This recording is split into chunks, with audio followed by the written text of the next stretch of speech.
So then something very interesting happened in 1997. Is there anyone who remembers Microsoft Sidewalk? Okay, who knows Craigslist? Okay, Greg was actually a friend of mine in San Francisco. Well, in 1997, Microsoft wanted to do what Craig did so much better. Microsoft wanted to capitalize on the classified ads. So they wanted to take classified ads from the traditional newspapers and put them online. A medicine headhunter called me up one day and said, hey, would you like to interview for Microsoft Sidewalk, New York? We're looking for a creative director position. And I sort of scratched my head and I thought, wow, I've just landed here 2 years ago and I could go for a job working in for Microsoft in New York City? Pretty darn awesome, right? Guess who else called that year?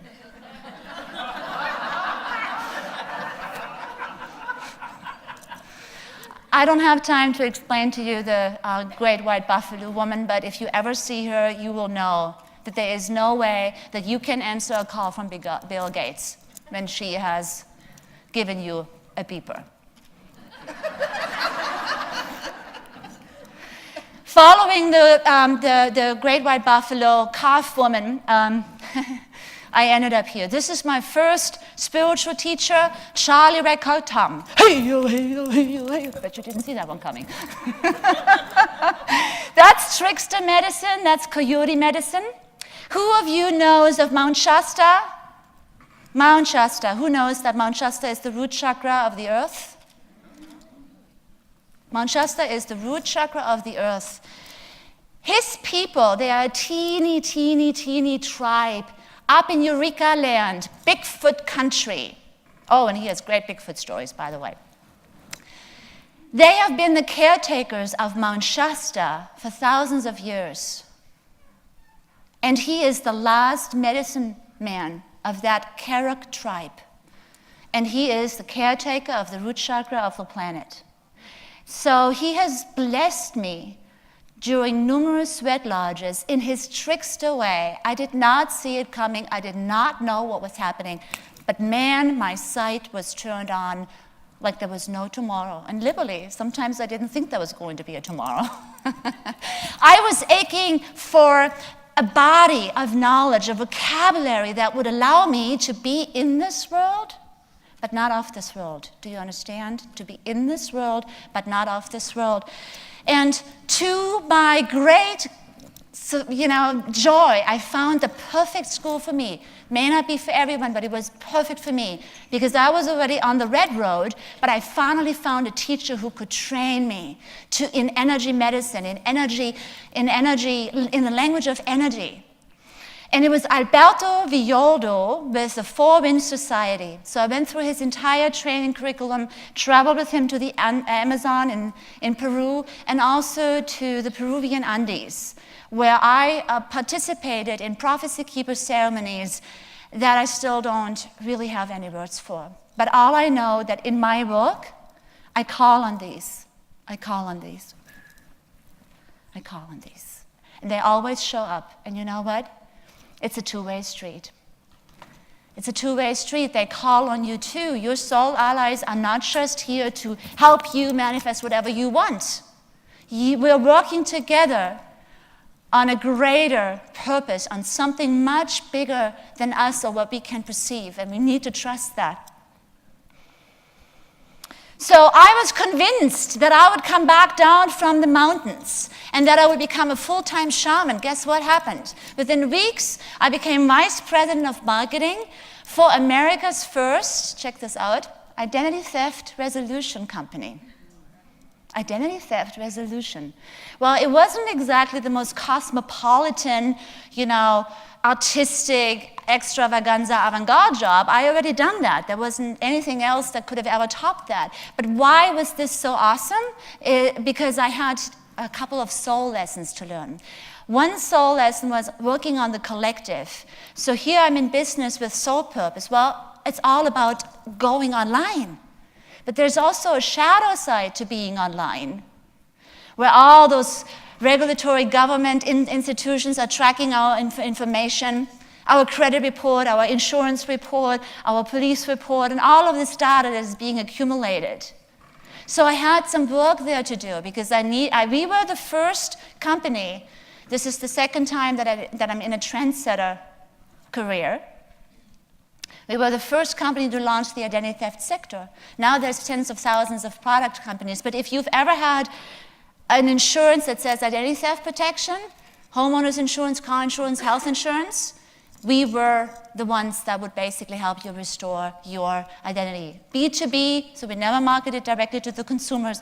But because of that, I got to work in the underbelly of Fortune 100, Fortune 500 companies by working directly with other marketing executives on co-branded marketing campaigns. So this was an amazing time for me where I learned some lessons about power and money in a male-dominated work, and I stood my ground and I did my job, but it lasted way too long because it was 2009 and the economy crashed, and in August 2009, my mortgage company, the Lehman Brothers, went belly up and my house went underwater and I had the golden handcuffs on. And I had a breast surgery because I too shoved shit right here.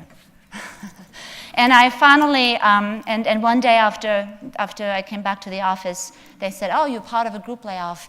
You know, I barely could keep my face straight. I went into the elevator, bing, and I said, thank God for kicking me out. I would have not had the courage to quit. I would have not quit. Thank you. Thank you, Great Spirit.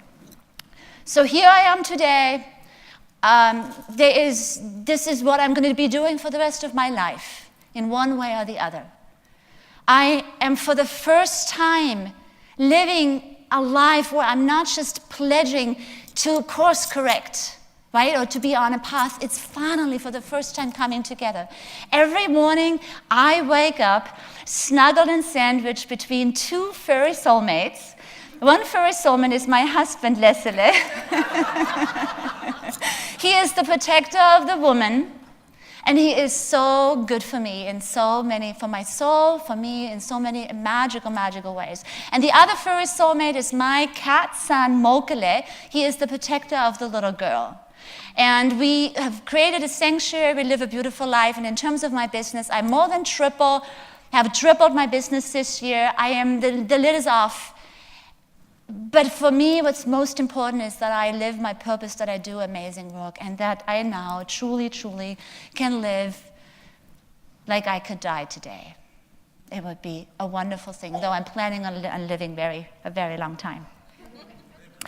So, as you can see, what I've mastered along the way is the language of the soul, nonverbal communication, and visionary entrepreneurship. And these are three masteries that I'm bringing together in my body of work. But before we can still talk about soul purpose branding, I need you to actually understand what branding is. Because most of you, I know here, still think that branding is up-leveling, right? It's a cosmetic facelift. Who thinks that? Like, no? Oh, okay, good. Well, that's good, because that's not what branding is.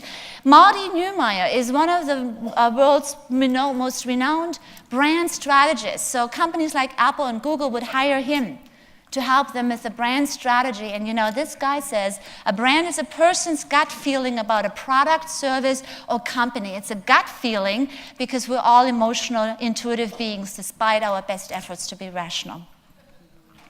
Another person who says that, and there's actually some text that is cut out there. You don't have to write those down. You can go to soulpurposebranding.com/Beth, and I have a special report for you that you can get for free without even having to sign up. But I would love for you to still, join my list. But you can get it there for free. The reason why I wanted you to have these definitions is because it has nothing to do with design. It all has to do with how you behave in the world and the type of emotional bonding that you create with everyone that interacts with you, not just your clients, your team, your supporters, everyone. It's the set of expectations, memories, and stories, and relationships. Now, if you still think because branding is intangible, right? Branding is this like thing that when it works like a charm. When it doesn't work, you don't know exactly why it's off. But if you still think because it's intangible, it's not real, it's the 80-20, or probably more like the 90 and 20 rule. And from a soul purpose perspective, it looks like this. It looks like this. This is truly what we're really here to bring forth. We're really here to bring something forth, that seed of greatness, and to bring that out in our businesses, in our lives. Isn't that what we really want? This is what I want. This is what I want. So I actually had to write my own definition of what soul purpose branding is. And what I mean by that, it is the future of branding. A soul purpose brand holds and captures your multidimensional essence and purpose, so you can express, embody, and expand into your greatest potential. It is both the anchor and the container that lets you claim and ascend in your irreplaceable presence. Irreplaceable presence, just like Susan Boyle, to do your irrevocable work. This is the future of soul embodiment. Branding is the vehicle. This is not about branding, obviously. Branding is just a very effective communication tool, a wonderful way for you to express your soul. And by expressing your soul, you get your business on purpose. What I really want you to take away from this is that the soul is the birthplace of your brand. Branding is not performing, projecting, or pretending. It really is just being more of who you are already and expanding more deeply into that. So we are ready now to dive into the content. And there are 3 golden rules that I would like to have you, I would love for you to receive. 3 golden rules. The first rule is know who you are. And Dan Fowler, if you could come up to the stage, please. This is Dan. He's a client and wonderful friend and mentor of mine. He's the author of Rewrite Your Story, Reshape Your Life. And he's here to help me with an exercise, because what we're here to do is demonstrate an exercise that will be very difficult to explain to you. But when we basically go for know who you are, we all don't really know who we are. Or when we think we know who we are, it's sort of like, well, we think we know who we are. Do you know what I mean? It's not an easy thing to figure out. So, for example, when big companies hire branding companies to help them figure out, who are we? We need to have a course correction as a company. The industry is changing. Paper industry is tanking. Who are we? Let us find a new identity. Let us find new revenue streams through that. It's very, very important work. These are the big questions. So the companies are coming to branders with the big, big philosophical questions that are very difficult. I mean, you have to go to church and pray over this one. This is a tough one. So what do branding companies do? They do what is called brand essence exercises, and all of the different branding companies have their own different way. But they all have to find a medium through metaphoric language to decipher who we are. So when we talk about people branding, which is what you are all interested in, we need to figure out who you are so we can put that in your brand. Make sense? So Dan, this is the exercise that we're doing. Okay, so there are 5 questions. You can choose 2. If you were an animal, which one would you be and why? Or if you were a plant, car, brand, or archetype, which one would you like to go for? Well, I'll start with number 1. I'll do the animal one. Okay. If I was an animal, I think I would choose bear. Why would you choose bear? Well, I've been told I'm nice, big, and cuddly, and furry, and all that good stuff. But I also have some protector energy in me, and I need my time in my cave. Cave. Very interesting. Is that not fascinating? Could somebody take notes for Dan, please. So this is how we're going to basically distill this information. So he's picked bear from all the, he could have also picked hummingbird, butterfly. Not my style. Not your thing. Okay, he picked bear. So there is protective, there's strong, there's fierce. The cave, very, very important. Bear medicine is the medicine of introspection, right? So what that means is that he needs that for himself to be the master creator that he is. So he would take introspection, bear medicine, and take a look at the business model. How is that fitting into the business model, right? How can I make sure that I have hibernation time when nobody bothers me, right? Phone is off, that sort of thing. But also for his clients. He is so playful and also very, very deep. I've been working with him, so I know that you have this great depth and introspection, right? I try to, yes, so thank you. Oh, absolutely. And then the nice thing about the strength is that he doesn't ever get into fights, right? He just has to show the bear claw, and it ends right there. Wonderful. Let's do another one. Let's do the car. The car. Okay. Which car would you be and why? Well, if I was a car, I'd probably be the Tesla Model S. Tesla, yeah? Tesla. Okay, why? Sleek, elegant, energy efficient. Sleek, elegant, energy efficient. Now, sleek and elegant, you could have also picked a Porsche or BMW. That's, those attributes are also applicable to many different car brands. Why is it that particular Tesla model? What's more, be more specific. Well, I see things in duality. So when I think energy efficient, I think of not only the energy savings, but also about energetically being efficient, about being able to be in this world and to be a good steward, etc., not only to the world, but to myself and those around me. Very good, very good. And so the way you'd be using these adjectives is like, for example, the car, this would be more like how the service delivery. Does that make sense? Can you see how this relates?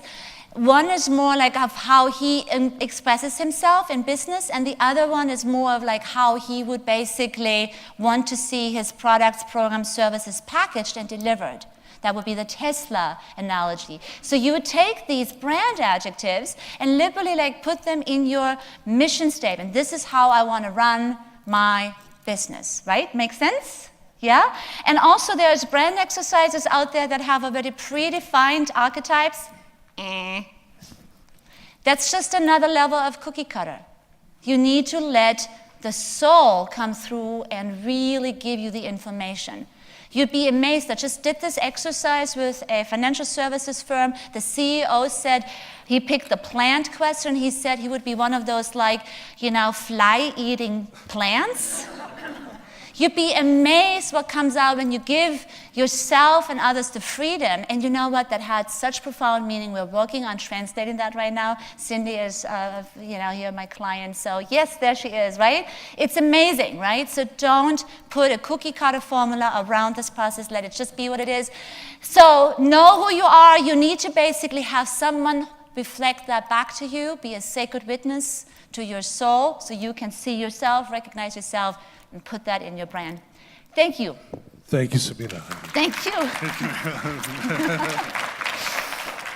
All righty. Golden rule number 2, know where you're headed. Ooh, don't you like that? Another easy question, right?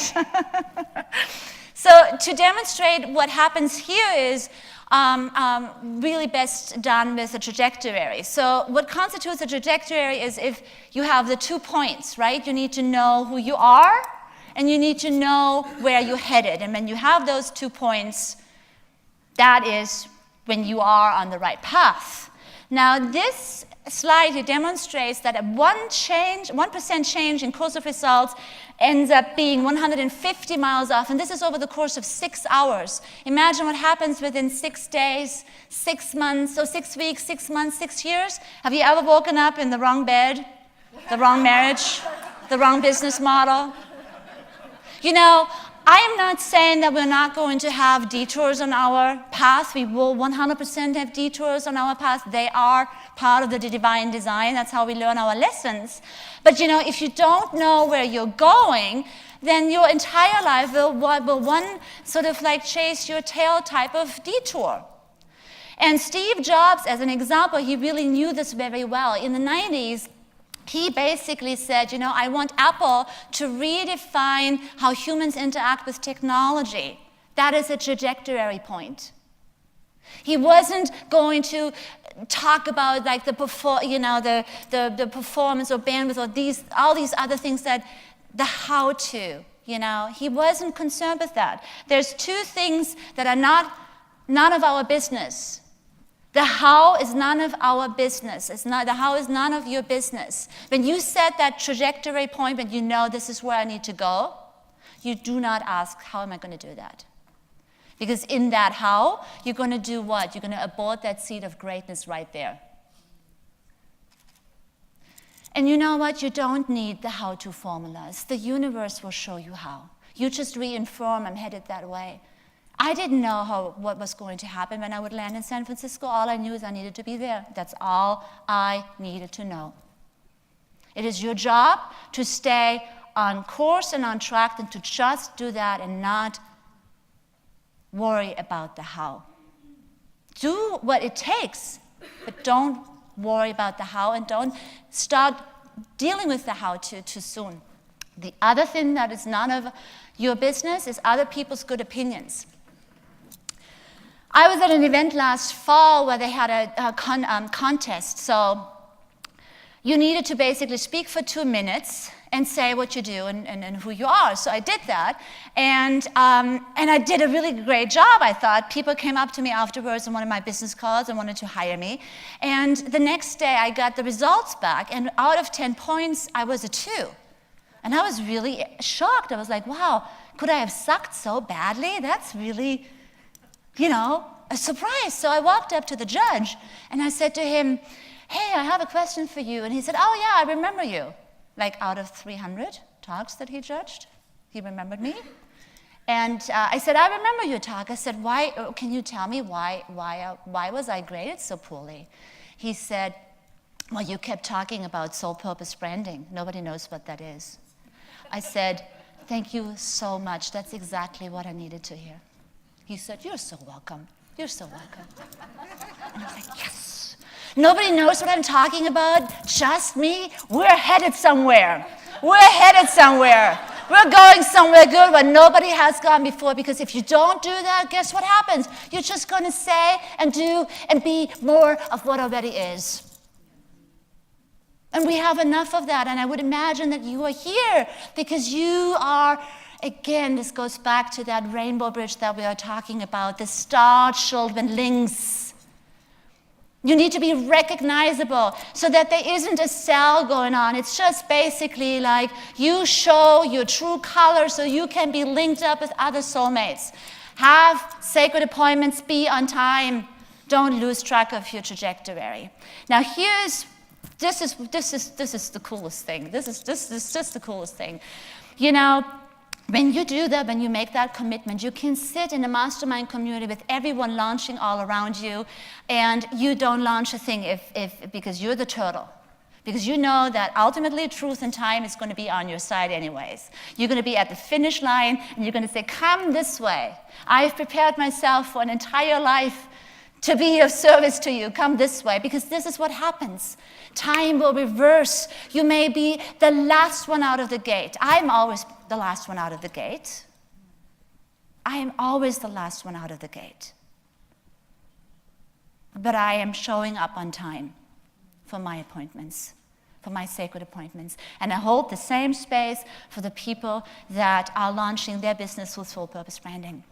Because here's what's going on. Most of you, I would venture, have an online presence like that where you launch different things, you do it iteratively, right? And then you're positioned on the level of your programs and services in that shrink-wrap box, right? Go to www.successformula.com. That's me. But you have so many gifts to give because you're a multidimensional being, and guess what? We're going to be even more multidimensional. And this is all accelerating. How many boxes are you going to have? 20? manage 20 different websites. It's really messy. And then see these people in there? These are your ideal clients. They try to pull the gifts out of you. But there isn't a high-value transaction going on because it's all a cluttered thing. But we know we have gifts to give and we want to bring them out in the world. And this is what, on a product level, has been done in a very, very good way. Everybody knows what that is. And it's timeless. Would you not agree? It's timeless. It's infinite. Timeless and infinite. There is a truth in this brand. It's not for everybody. Some people would never shop there, have never set foot there. But for whom it is, they would go. If there's a special occasion, they would go to that store.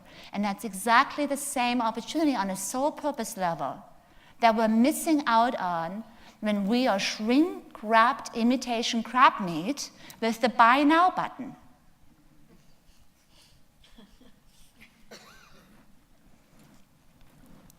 Golden rule number 3, be more of yourself. So when you know who you are, when you know where you're headed, it's actually the third thing is very simple. I've had so many people come up to me and say, can I give you a hug? And I'm in the school of love, so I always love to hug.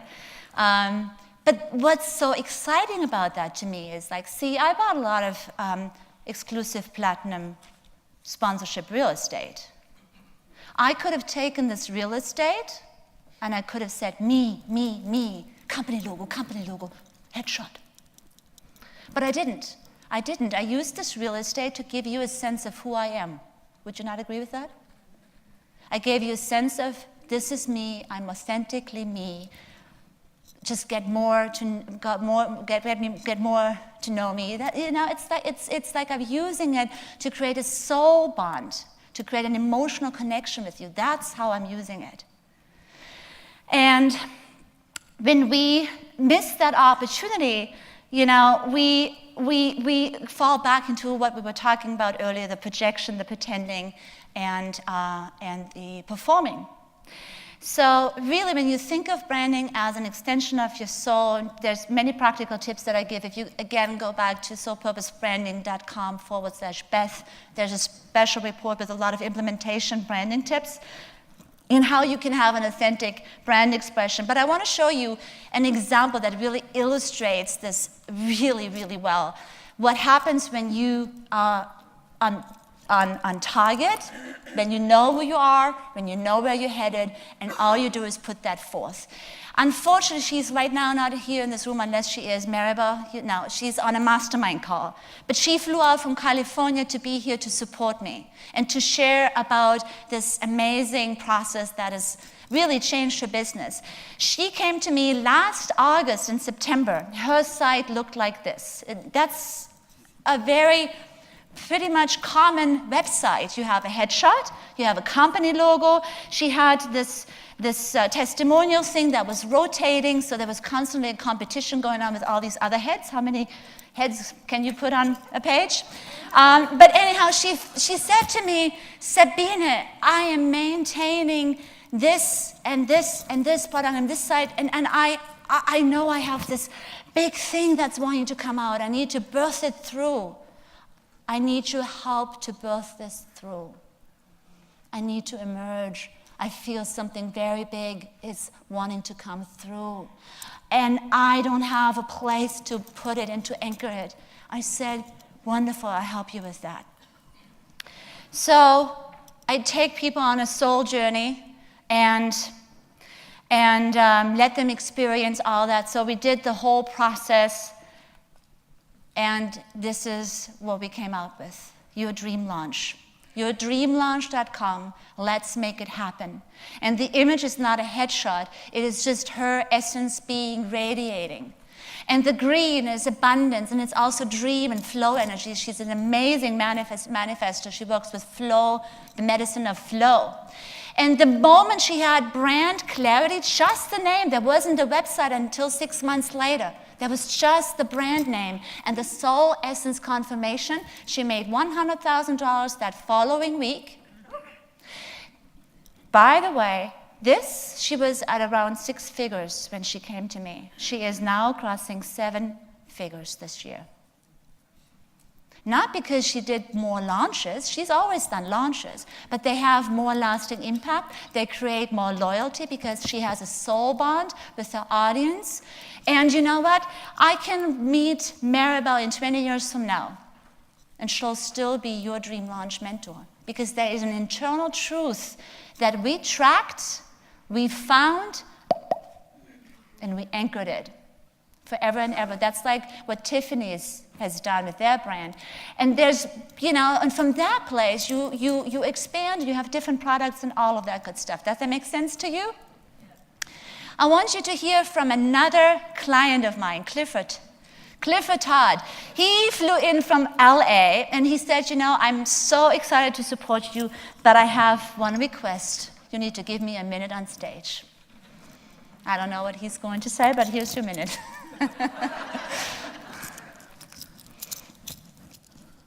August 3rd, Sabine would not let me die with my dream inside me.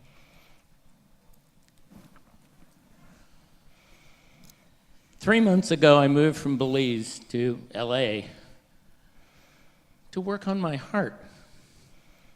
And it reawakened my passion for wellness medicine. And I was a driver.